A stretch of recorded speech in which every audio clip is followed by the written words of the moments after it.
How much collective grief is there now over a bottle of blood pressure medication? It's summer of 2021, and I'm in our son house in my home in Dearborn, Michigan with my father. The phone rings, and we hear basically a lot of Arabic words pleading, "I need a bottle of blood pressure medication." The thing is, we're traveling in less than 24 hours to Beirut, the place we call home. And 24 hours is not a lot of time to get this medication. But we start calling all the pharmacists we know. Luckily, a lot of Arabs become doctors and pharmacists. So, we find someone who can bring us this medication. We put it in the carry-on, and it's the last thing we seal in. I want you to imagine this. Our very modest house, maybe the size of a 350 square foot room, is the sunroom. And you have 4 sprawled suitcases filled to the brim with medications. It takes a year to collect everything. All throughout the year, doctors and pharmacists and family friends and people who feel that their vitamins might expire, so they want to give them to somebody else, knock on our door and drop them off to my family, and we keep them in a bin. It's now July 2021, and we're set to travel to Beirut. The bags are closed, and we head to the airport. Now I need you to imagine something else. My father, a Muslim man, very visibly so. 2 full arms of tattoos, all written in Arabic, all black writing calligraphy, and a long gray beard. You can imagine what it might be like to enter into an airport with someone who's visibly Muslim. We're always additionally screened. But the thing is I think people are always shocked.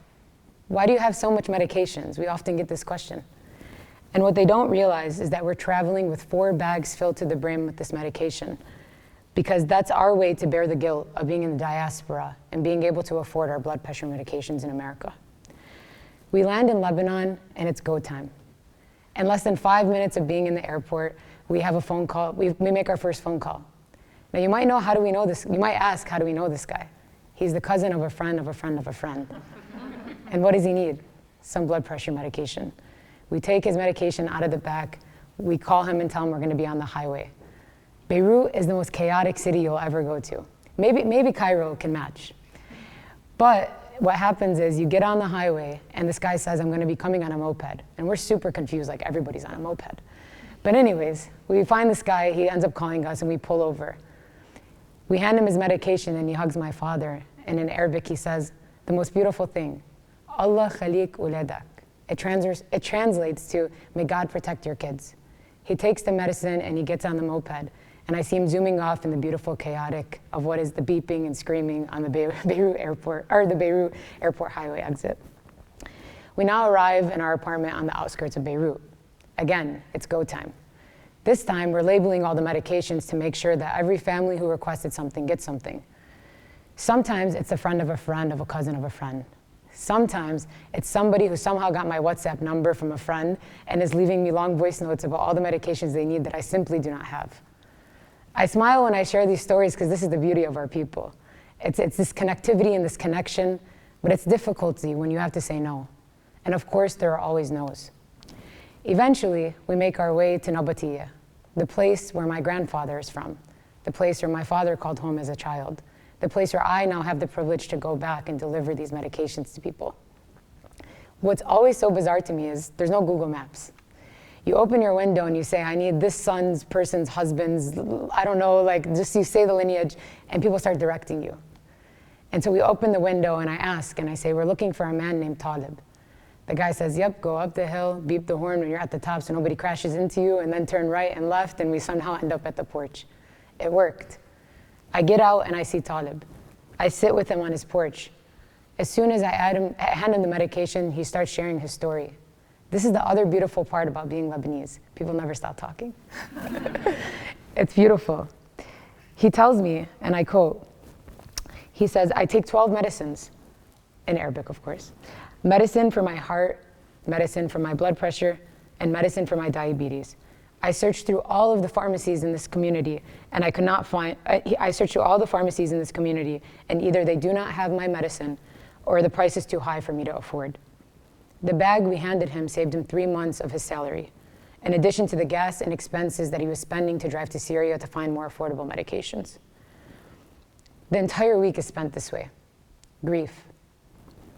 We open our windows to ask people around the neighborhood where a family lives, knocking on the doors of strangers and hearing the stories of the grief that they have because of an inability to purchase the medications that they need to save their lives. I'll never forget this time where I was just talking to a guy on his porch about what's going on in his life. And he told me that sometimes he has to decide whether or not to buy medication for his kids or bread for his kids. How do you choose between nutrition and medication? These are the questions they're asking. But over the solemnness of sorrow, we also are greeted every single time with a cup of chai, a lunch, a dinner, an invitation to marry their son, a communal prayer, a hug. At each home, there's a story of a family struggling to meet their basic needs, but at the same time, a determination to provide something for us, no matter what it is, on our way out.